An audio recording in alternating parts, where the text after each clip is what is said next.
ETF index mutual funds నేర్చుకుని stock మార్కెట్లో రాణించాలనుకుంటున్నారా? వెంటనే ఈ నెంబర్కి కాల్ చేయండి.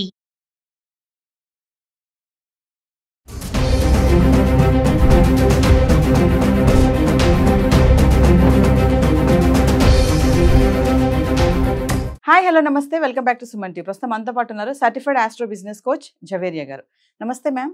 నమస్తే నవీన గారు. మేడం, ఇప్పుడు బంగారం ధరలో చూసుకుంటే మనం వెండి గురించి కూడా మాట్లాడుకున్నాం. బంగారం పక్క నుంచే వెండి వెళ్తుంది అనేసి చాలా మంది గోల్డ్కి ఇస్తారు ఇంపార్టెన్స్, వెండికి తక్కువ ఇస్తూ ఉంటారు. కానీ ఇప్పుడు చూసుకుంటే మరి వెండి 1,00,000 వరకు ఉంది కాబట్టి వెండికి కూడా ఇన్వెస్ట్మెంట్ పరంగా కూడా గోల్డ్ ఈటీఎఫ్, గోల్డ్ బాండ్స్ ఎలా ఉంటున్నాయో అలాగే వెండికి కూడా సిల్వర్ ఈటీఎఫ్స్, సిల్వర్ బాండ్స్ కూడా ఉంటాయని అంటారు.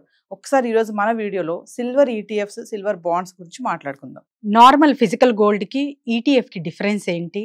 ఈటీఎఫ్లో ఎందుకు మనము గోల్డ్ కొనుగోలు చేయాలి ఈటీఎఫ్ రూపంలో అనేది చాలా మంచి ప్రశ్న అనమాట. సో అసలు ఈటీఎఫ్ అంటే ఏంటి అంటే మనకు ఇంటర్నేషనల్ మార్కెట్ వైడ్ కూడా స్టాక్ ఎక్స్చేంజ్లో కొంతవరకు గోల్డ్, ఇప్పుడు సావరెన్ గోల్డ్ అనేది మీరు విని ఉంటారు. It's a purchasing digital gold అంటారు దానికి. సో ఇది కూడా ఒక రూపం అలాంటిది. సో ఈటీఎఫ్లో మనము అక్కడ పర్చేస్ చేస్తున్నాము అంటే లాభాలు ఏంటి అంటే విత్ ఇన్ జస్ట్ అంటే టుడే రేట్ ఇవాళ ప్రైస్ 81 రూపీస్కి 1 యూనిట్ కొనుగోలు చేసుకోవచ్చు. కానీ ఫిజికల్ గోల్డ్ అలా కాదనమాట. ఎందుకంటే మీరు 1 గ్రామ్ గోల్డ్ ఫిజికల్గా కొనాలి అన్నా కూడా 9,530 రూపీస్ ఇవాళ మీరు పెడితే అప్పుడు కానీ మీకు 1 గ్రామ్ గోల్డ్ రాదు. కానీ ఈటీఎఫ్లో అలా కాదు. ఎంత డిఫరెన్స్ ఉందో మీరు గమనించవచ్చు అనమాట. అంటే with in a small amount కూడా మనము గోల్డ్లో ఇన్వెస్ట్ చేయొచ్చు ఈటీఎఫ్ త్రూ. అండ్ తర్వాత గోల్డ్ మనం కొంటున్నాము అంటే లాంగ్ రన్లో అంటే చాలా తక్కువ సమయం కాకుండా ఒక ఆల్మోస్ట్ 10 to 15 ఇయర్స్ వరకు ఇన్వెస్ట్మెంట్ పెట్టాలి అనుకుంటున్నాము అంటే ఖచ్చితంగా ఒక మంచి ప్రాఫిట్ రిటర్న్స్ అనేది చూస్తారు. కానీ ఆర్నమెంట్ రూపంలో మీరు ఎప్పుడైతే కొంటారో అక్కడ మేకింగ్ ఛార్జెస్ కానివ్వండి, తర్వాత వేస్టేజ్ కానివ్వండి, జిఎస్టీ కానివ్వండి, దీనికి అన్నిటికీ మనము ఎక్స్ట్రా బర్డన్ లాగా పే చేయాల్సిన వస్తుంది. మళ్ళీ మీరు ఆర్నమెంట్ రిటర్న్ చేయాలి అంటే కూడా అవన్నీ డిడక్ట్ అవే మీకు ప్రైజ్ వస్తుందన్నమాట. సో ఇలాంటప్పుడు మీరు కంపారిటివ్లీ చూసుకుంటే ETF is the safe. And ఇక్కడ ఫిజికల్ గోల్డ్ మీరు పర్చేస్ చేస్తున్నారంటే కూడా చాలా వరకు ఒక థ్రెట్ అనేది ఉంటుంది. సో మీరు లాకర్లో పెట్టినా కూడా రీసెంట్గా ఒక న్యూస్ వినింది ఏంటంటే లాకర్లో పెట్టిన గోల్డ్ కూడా థెఫ్ట్ అయింది. అంటే బ్యాంక్ రాబరీస్ కానివ్వండి, ఇన్ కేస్ అప్పుడప్పుడు ఎప్పుడు కాదు జరిగినా కూడా మీకు అది చాలా పెద్ద లాస్ కిందే వస్తుంది. కాబట్టి so safety matters allot. So అలాంటప్పుడు ఈటీఎఫ్ రూపంలో మీరు లాంగ్ రన్లో పెట్టుబడి పెట్టాలి గోల్డ్లో అనుకుంటే ఈటీఎఫ్ రూపంలో మీరు కొనుగోలు చేసుకుంటే చాలా మంచి బెనిఫిట్ అనేది చూస్తారు. మరి ఫిజికల్ గోల్డ్ ఎవరికి అండ్ ఎంత వరకు కొనొచ్చు అంటే ఎస్, మీరు సేఫ్ అండ్ సెక్యూర్గా ఉన్నారు అండ్ తర్వాత మీకు ఎటువంటి ఇప్పుడు ఇష్టంగా ఒక ఆర్నమెంట్ చేయించుకోవాలి అనుకుంటున్నారు వీళ్ళకందరికీ సూటబుల్. కానీ ఇన్వెస్ట్మెంట్ పర్పస్గా మీరు భావిస్తున్నారు అంటే ఈటీఎఫ్కి వెళ్ళడం చాలా బెస్ట్ థింగ్ అనమాట. మరి మార్కెట్ ఫ్లక్చుయేషన్స్ కానివ్వండి, ఇంటర్నేషనల్ మార్కెట్ వైడ్గా అండ్ తర్వాత వచ్చేసి మనకు లండన్ బులియన్ మార్కెట్ డెసిషన్ పరంగా కూడా మనకు హైక్స్ అంటే హెచ్చు తగ్గులు అనేది చూస్తూ ఉంటాము ప్రైజెస్లో. ఒక స్టేబిలిటీ రావాలి అంటే ఖచ్చితంగా ఒక 3 months తర్వాత అయితే చూస్తాము. మరి టుడేస్ గోల్డ్ రేట్, ఇవాళ గోల్డ్ రేట్ ఎంత అని భావిస్తే కొంచెం పెరిగింది. సో మినిమం అయితే ఇక్కడ షార్ట్గా పెరిగింది చూస్తున్నాము.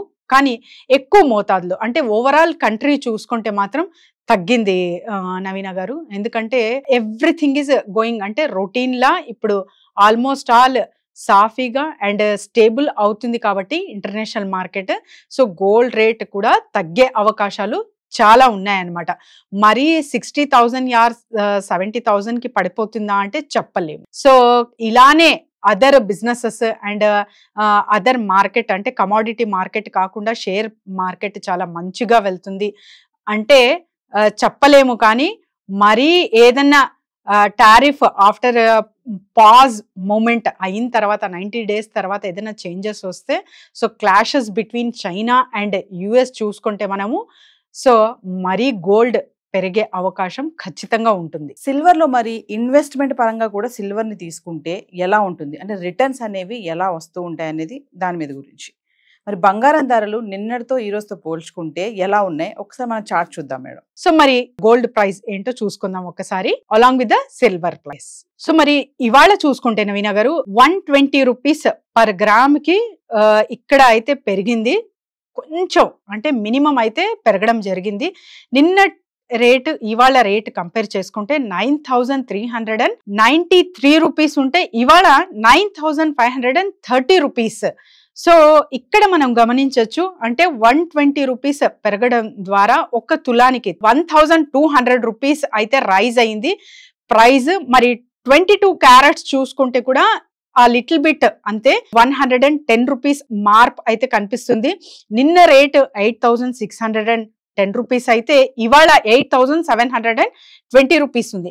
మరి 18 క్యారెట్స్ ఎలా ఉంది అంటే ఆల్మోస్ట్ ఆల్ 90 రూపీస్ అయితే పెరగడం జరిగింది. నిన్న 7045 ఉంటే ఇవాళ 7135 రూపీస్ అయితే ఇక్కడ చూస్తున్నాం అన్నమాట. మరి ఈ మార్కెట్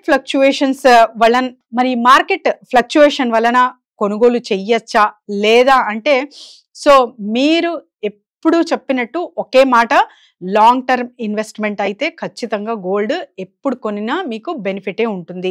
షార్ట్ టర్మ్గా మీరు జస్ట్ ఒక 3 months కోసం 6 months కోసం అలా ఆలోచిస్తూ ఉంటే, ఆర్నమెంట్ ఇష్టంగా కొనుగోలు చేసుకుంటుంటే ఓకే తప్ప, లేదు నేను ఇన్వెస్ట్మెంట్ చెయ్యాలి అనుకుంటే మాత్రం కొంచెం ఆగవలసిన అవసరం ఇక్కడైతే ఖచ్చితంగా ఉంది. మరి సిల్వర్ చార్ట్ ఎలా ఉందో ఒకసారి చూద్దాం నవీన గారు. సో సిల్వర్ ప్రైస్ అంటే కాన్స్టెంట్ గా ఉంది ఇక్కడ 108 రూపీస్ గ్రామ్, నిన్న సేమ్ ఇవాళ కూడా అంతే ఉంది. సో మనకు తులం 10,800 ఇవాళ సేమ్ రేట్ అన్నమాట. ఆల్మోస్ట్ ఆల్ 1,08,000 ఇది కాన్స్టెంట్ గా అలానే ఉంది. కాబట్టి silver price is going stable గా ఉంది. ఇవాళ రేపు అలానే చూడగలము. మరి తగ్గుముఖం పడుతుందా అంటే ఖచ్చితంగా మ్యారేజ్ సీజన్ ఉంది కాబట్టి బల్క్ లో కొంటూ ఉంటారు చాలా మంది. సో మ్యారేజ్ కాబట్టి చాలా వరకు పర్చేజింగ్స్ సిల్వర్ మీద ఎక్కువ ఇన్వెస్ట్మెంట్ అయితే చేస్తూ ఉంటారు. ఇలాంటప్పుడు ప్రైజెస్ తగ్గే అవకాశం అయితే ప్రస్తుతం ఉండవు.